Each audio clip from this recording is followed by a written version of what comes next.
Hello and welcome back. Sorry for the big intake of breath, but you got to get ready to paint and talk for that matter. So this is the Ronde Van Vlaanderen, otherwise known, or in English known as, the Tour of Flanders. It's only a one-day race. It's not like any of the Grand Tours, which are 21 days of racing. But this is the women. I decided that I would do one of these recordings for just the women and let the men fend for themselves. Part of my ongoing desire to support women's cycling. I always find it a whole lot more exciting, to be honest, than men's cycling. So we are in the last 30 kilometers of the race, and this is the point where things start to happen. A little further out for the men, but then the men, and this is something actually that they're working on, is trying to get a more equal distances raced, as well as the more important equal pay, equal prize monies, equal airtime for the women as for the men. But they are coming up the, the Kreisberg climb, which is a cobbled climb. When I get to that point of showing the road, you'll see that as well, or my way of dealing with it. So again, right now I'm using a Sharpie, but these Sharpie pens, it's a nice permanent ink that dries very quickly, so with very, very few exceptions, I can get right into the watercolor part of the project. And not have the problem of the watercolors picking up the ink and just making one big pile of mud. Pile of mud remark reminds me of painting Paris-Roubaix last year, the first time the women had a Paris-Roubaix.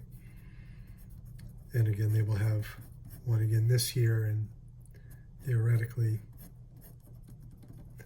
in perpetuity thereafter. And it was a rainy day, and both the men's and women's races, it became very difficult to see who was who because they were all covered in mud. Made for fun painting, though, not for fun racing.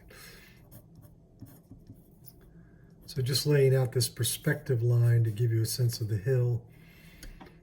And we'll get one of the, so these three riders, it's Annemiek van Vleuten, who won this race last year, is the front rider, and then the next is Kopecky. I'm not remembering her first name at this moment, but Belgian champion who's just been on fire. Seems like every time I paint a women's race, she gets painted towards the end of the race because she's on the big move, and that is what I believe is happening right now, is that she's making the next move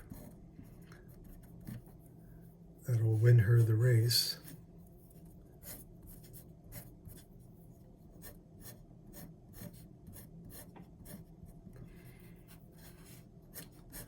So on these big climbs, to make sure the racers have enough room, they put these barriers up, and then of course the barriers become a perfect opportunity for advertising. So they hang these banners along the climbs, along the fencing.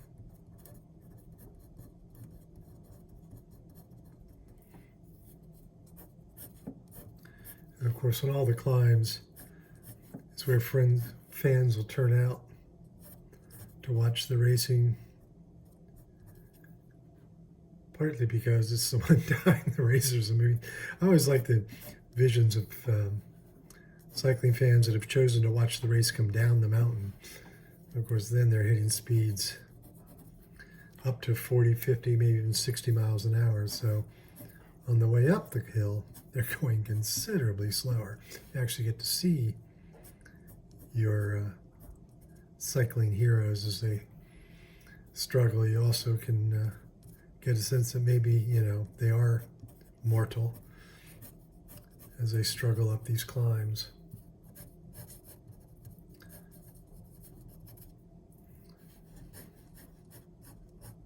So that's just an indication.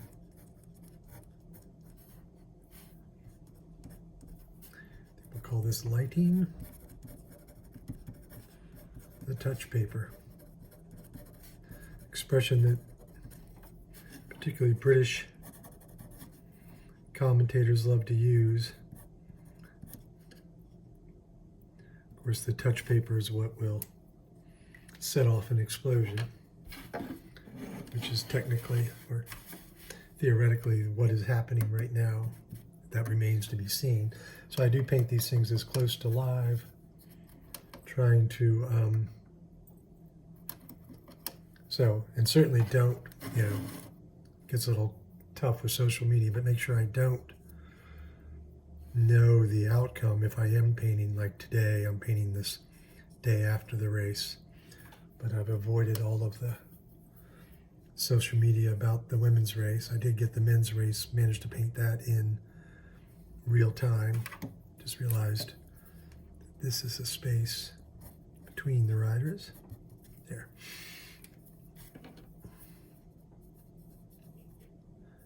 So I do, so that way, I'm painting what as the race is playing out and don't know the outcome. That does occasionally mean I end up, well, oftentimes I end up painting breakaways that turn out not to matter. But it does matter to the riders doing them. And it is part of the race. The race is about chances taken, moves made, hopes gone for. So now I'm obviously laying in the watercolors, working from lightest color to darkest color. This again, when I talk about mud occasionally, it helps prevent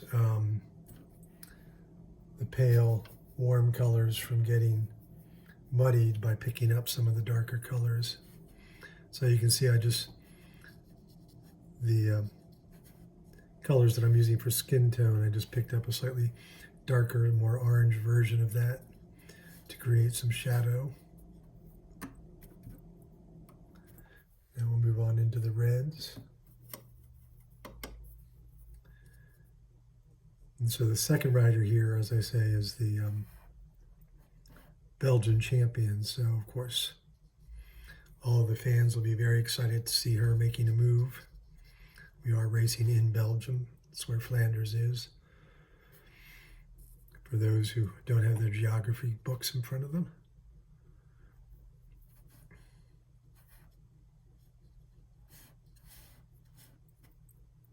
So now I feel like I've gotten all of the red tones straight red, but we've got these brick buildings back behind here. So all I did was add just a touch of green to that red to mute it down a little bit. A way to get a nice muted color is to add a little bit of its complement.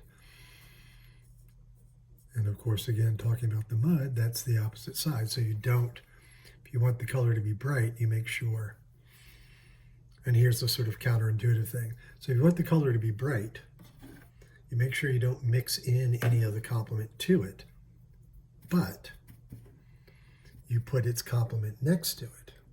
And that sets up this contrast that makes each of the colors pop, both the complement and the actual color.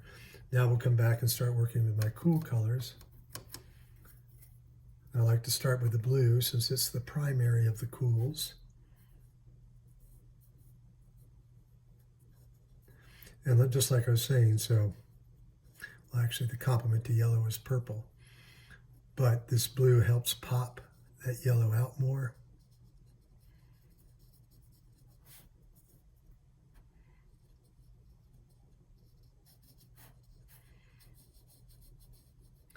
And this logo is from a grocery store chain that just showed up in the United States, but has been in Europe for a long time, Lidl. So they're one of the race sponsors, so they get to have their stuff displayed along the course. So that's the brighter of the blues. Now I want to actually soften that where the paint was left behind in the dot of water.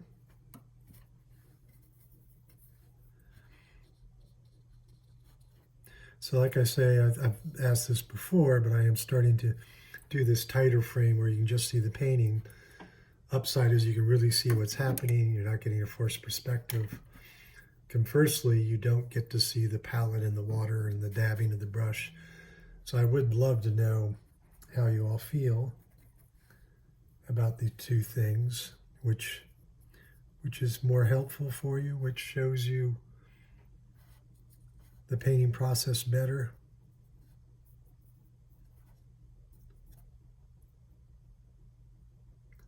All right, so that's the bright blue I wanted to do. Now this kit is a dark blue, but there's also a less dark blue.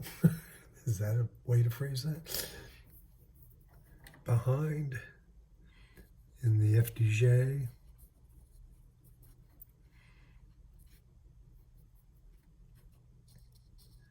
Of course, we get some of that dark blue into the fans leaning over.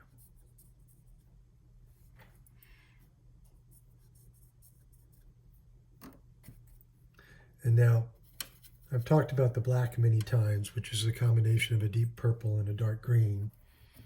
But to get this dark navy blue that I want for the Movistar kit,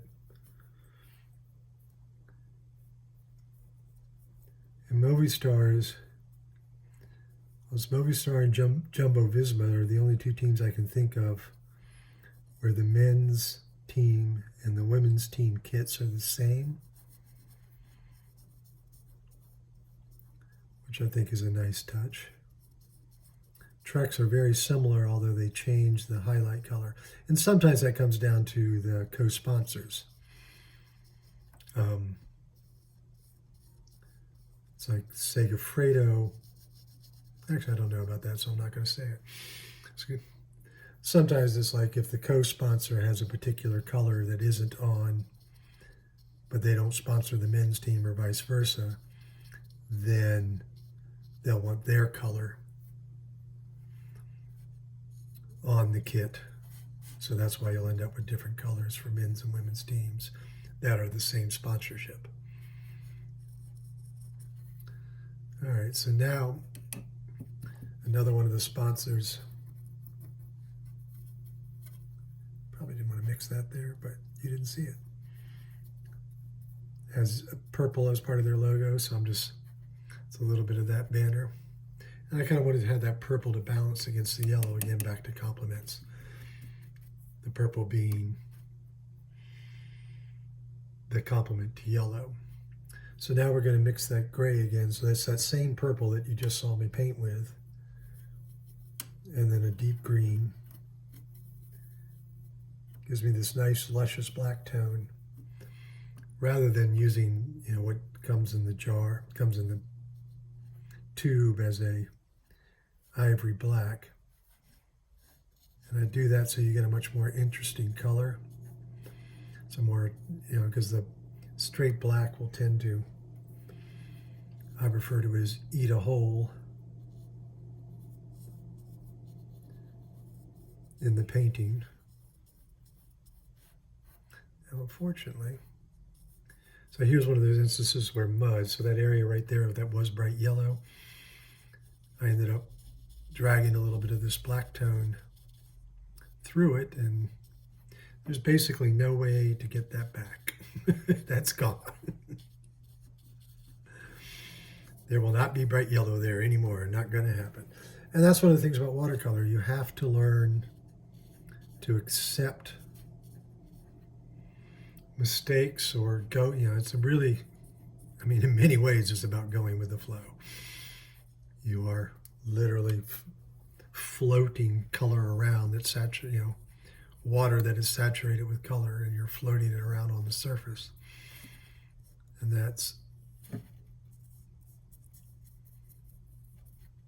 the act of watercolor painting is about just literally going with the flow. And also figuratively, you're going to have things that didn't go quite as you planned, but there is no opportunity to erase. Now, I have certainly had occasions where I've simply had to throw away a piece. I mean, I could get it to this point and just do something really disastrous that just makes the thing not work at all. So now I'm working on this cobblestone, and so I've got that original black, but you know, it's not all one tone. So now add a little red and purple to that, what I just laid out, and now I'm getting more of the texture of the cobblestones. Maybe not as rough as they actually are, because oof, riding on cobbles is no fun.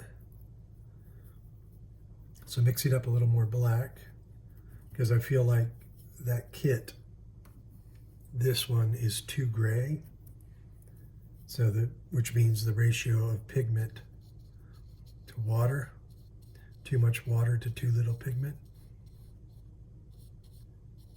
And also that'll help pop her Belgian flag colored cycling kit a little more. So see, that looks a little stronger now.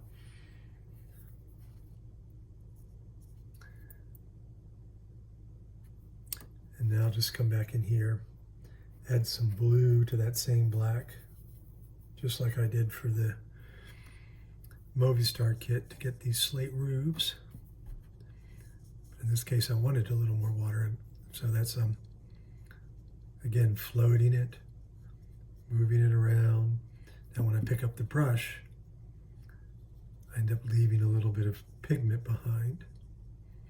So that's why I'm just off camera dabbing the paper towel.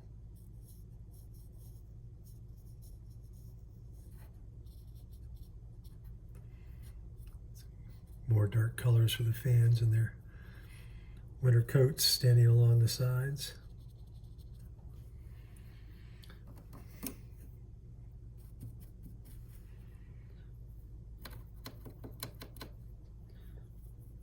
It is a little, so this is the hair of Annemiek flapping behind. Most of the women, particularly if they have long hair, will braid it because it's all about wind drag. That's part of what the cycling kit is about, is making sure you don't have floppy coves catching wind. So same thing with your hair. It's a big discussion, particularly right after COVID when men started wearing beards in the peloton.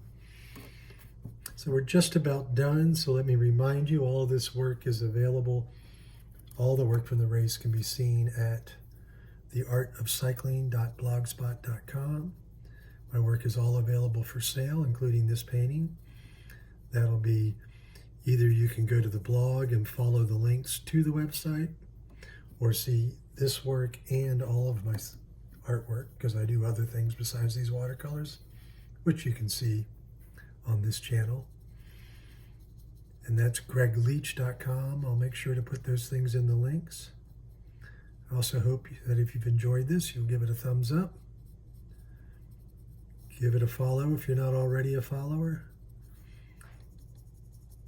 All of that helps get the work out that much more. So just finishing up these little trees and dark foliage back behind the riders. That also helps pop. Now, one of the things with watercolors, of course, is there's no white paint. There's no opacity. So if you got an area that's going to be white, that's an area you don't paint. And so by having the dark behind it, it makes it show up. So just about done here. I just want to come back and hit a little bit of light blue with the forks of the Movistar bikes. And there it is. Thanks for taking the time to look. And again, give it a thumbs up. Check back. I'll be painting more in the coming weeks. Thank you so much.